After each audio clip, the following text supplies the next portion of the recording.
Hello रायजोफोर गिबियावनो बयनिसो आंनि गोसो गोरबोनिफ्राय खुलुमनाय जासिहरनानै दिनै बे भिडिअनि गेजेरजों नोंथांमोननो न'नि सारिगिदिं उसुङावनो बारियावनो मोनग्रा मोनसे मुलिनि सोमोन्दै फोरमायगोन।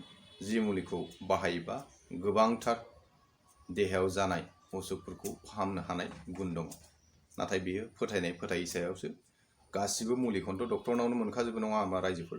अब्लाबो जिफोर दंफां लाइफांखौ बाहायनानै जोंनि न'नि उसुङाव बारिफ्राव थानाय किसुमान मुलिखौ बाहायनानैबो जों गाव गावनि देहायाव जानाय असुखफोरखौ फाहामनो हानाय गोहो एबा गुन थायो। दा बेनि सोमोन्दै आं दिनै बे भिडिअनि गेजेरजों फोरमायगोन।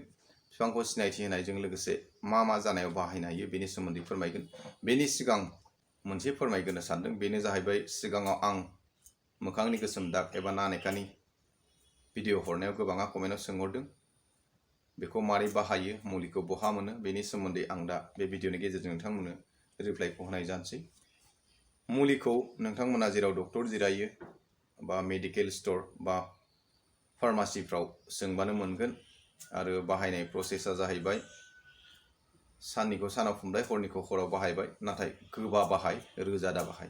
साननिखौ सान्दुंफ्राव ओंखारनांगौ जायोबा मोखाङाव मुलिखौ फुनोबा एसे गोलोमस्रावनायफोर जागोन आरो मोखाङा मोदाननायफोर बादि जागोन। जुदि बाराद्राय रोजा फुनोबा हयथ' नोंथाङा एसे असुबिदा मोननो हागौ। नाथाय आंबो फुननानै बाहेरायाव सान्दुङावबो थाङो, नाथाय जेबो प्रब्लेम जाया।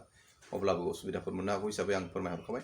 आरो सासे बिथाङा सोंहरदोंमोन, बे जाहैबाय हाथाइसालिफ्राव जिरायग्रा बै मुलि फानलाबायग्रायाव मोनो नामा होनना सोंदों। बाहाय मोना, नोंथाङा मेडिकेल स्टोर बा फार्मासिफ्राव थांनानै सोङोबानो मोनगोन। आरो जोंना क'क्राझार लकेलनिया क'क्राझाराव थांनानै सोंहैबानो मोनखागोन। दा नंखायनो गोजाननिफोर जायोबाबो नोंथांमोना जुदि फैनानै लांफैबायनो सानोबा कमेन्ट सेक्सनाव सोंहरबानो जाबाय। आं बिनि बेबस्थाखौ नांगौबा दरखारथारबा खालामना होनो नाजागोन। आरो बेजों लोगोसे आं दिनै जि मुलिखौ नोंथांमोननो फोरमायनो नागिरदोंमोन बेखौ सिनायथि होनायजों लोगोसे बेनि गुनागुननि सोमोन्दै फोरमायनोसै। सिनाय लाग्रोदो, मोनसे लाइफां फिसानो बिलाइखौ फाथै बादि नुयो। बेनि मुंखौ आं दासिमबो मोजाङै मोनथिया। सोरबाफोर जुदि मोनथियोबा मुंखौ फोरमायहरबानो जाबाय।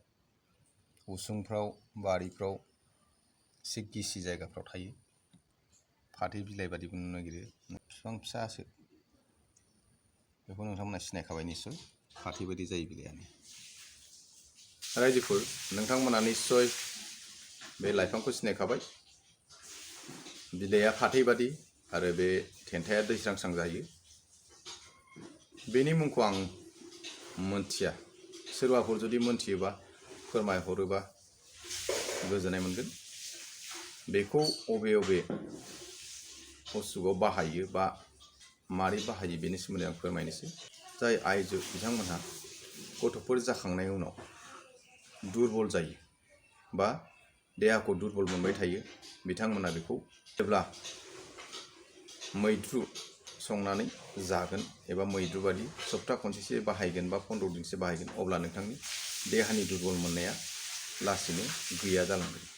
बेजों लोगोसे जायफोरनाव थैनि खमजुरि जायो, सोरनावबा थै सोदांगौथार एबा थैनि प्रब्लेम दंथारोबाथ' बेखौ हानाय नङा। नाथाय जायफोरनाव एसे थैनि खमजुरि जाबाय थायो, बिथांमोना बेखौ मैद्रु बादि 15 दिन 20 दिनसो बाहायोबा नोंथांमोना बे थै खमजुरिनिफ्राय रैखाथि मोननो हागोन। नाथाय बेखौ बाहायोबा थाव होआलासिनो दैजों हायोबा रुनानै मैद्रु बाहायोबा साबसिन।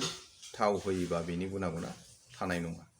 आरो जायफोरनाव जन्दिस एबा आमाय मोननाय दं, नोंथांमोनहाबो बेखौ मैद्रु बाहायबाय थायोबा, बिदिनो 7 दिननिफ्राय 15 दिनसो बाहायोबा बे आमाय बा जन्दिसाबो लासैनो हामलांगोन।